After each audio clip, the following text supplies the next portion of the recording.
ब्रह्मांड में मिली सबसे बड़ी घूमती हुई वस्तु 3.6 लाख km प्रति घंटा है रफ्तार। वैज्ञानिक देखकर हुए हैरान, इस वस्तु की रफ्तार 3,60,000 किलोमीटर प्रति घंटा है।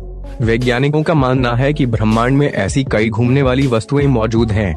ब्रह्मांड में मिली सबसे बड़ी घूमती हुई वस्तु लाखों प्रकाश वर्ष तक फैली हुई कई आकाश गंगाओं गैलेक्सीज का जमावड़ा ब्रह्मांड यूनिवर्स में सबसे बड़ी घूमती हुई वस्तु हो सकता है। एक नई स्टडी में इसकी जानकारी दी गई है। आकाशीय पिंड अक्सर घूमते हुए नजर आते हैं, फिर वो चाहे ग्रह हों, तारे हों या फिर आकाश गंगाएं।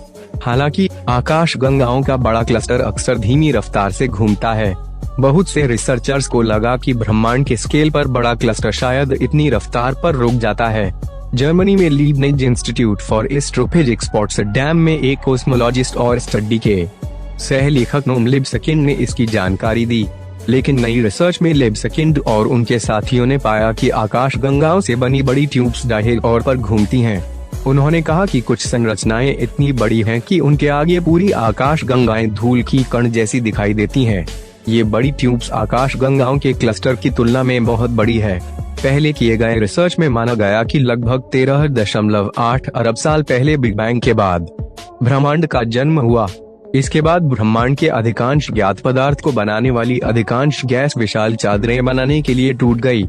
वहीं ये चादरें इन बड़ी ट्यूब्स को बनाने के लिए टूट गई। 3.6 लाख किमी प्रति घंटा है घूमने की रफ्तार। स्लो ऑन डिजिटल स्काई सर्वे के डेटा का उपयोग करते हुए वैज्ञानिकों ने 17,000 से अधिक फिलामेंट्स वाले इन ट्यूब्स की जांच की। इन विशाल ट्यूबों को बनाने वाली आकाश गंगाएं तेज रफ्तार से प्रत्येक टेंड्रिल के भीतर चली गईं।